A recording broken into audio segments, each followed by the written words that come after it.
The Aswan Dam is located on the Nile River, which flows through Egypt and many other African countries.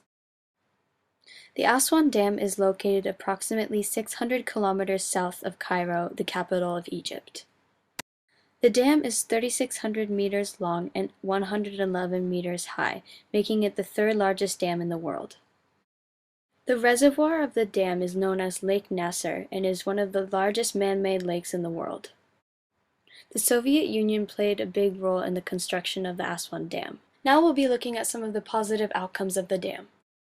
As a short-term positive effect, the dam prevented frequent flooding which occurred at least once a month in Egypt before the dam was built. In the construction of the dam alone, there were 30,000 jobs created for Egyptians. The dam generates approximately 10 billion kilowatts of electricity per year, which improves the quality of life of Egypt as a whole. Before the Aswan Dam was built, there were areas around the Nile River that had been flooded so many times that the land was submerged. After the dam was built, these waters receded and new farmland was created. The irrigation channels from Lake Nasser takes water to areas in the desert so they can farm and have access to clean drinking water. Now, there are larger fish stocks in Lake Nasser, making it easier for fishermen to access the fish, thus increasing their income, and it also created tourism in the lake. A positive economic outcome is that bigger boats are now able to travel down the river, thus making room for larger cruise ships, which means more trade and more tourism. Now I'll be moving on to some of the disadvantages. And these are some of the social disadvantages. When the dam was first created, a land surrounding the Nile River known as Nubia had to be flooded in order to make Lake Nasser. Because of this, people lost their homes and important temples had to be relocated. Silt that would have previously flowed down the Nile River is now trapped in Lake Nasser. Since the silt is stationary and does not flow to certain regions, brick businesses have suffered because they have no silt to create their bricks. Additionally, fertile silt is now no longer carried down the River Nile.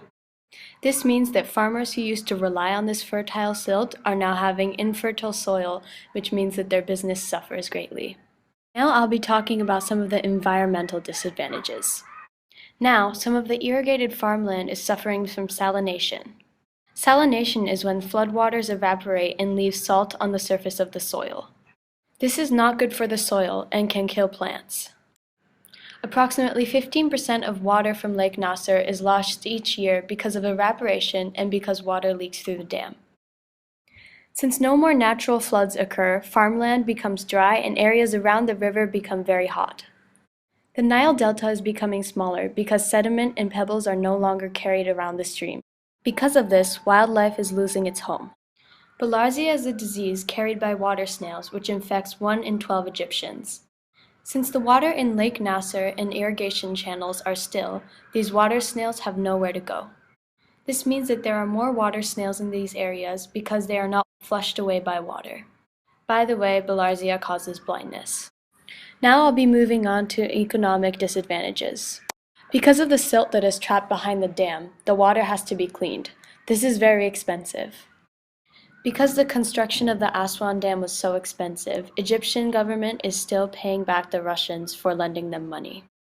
Although there are many disadvantages from building the Aswan Dam, Egypt would have never come this far without it because the dam has produced electricity, supplied many people with power, and has prevented floods that crippled people when the dam did not exist.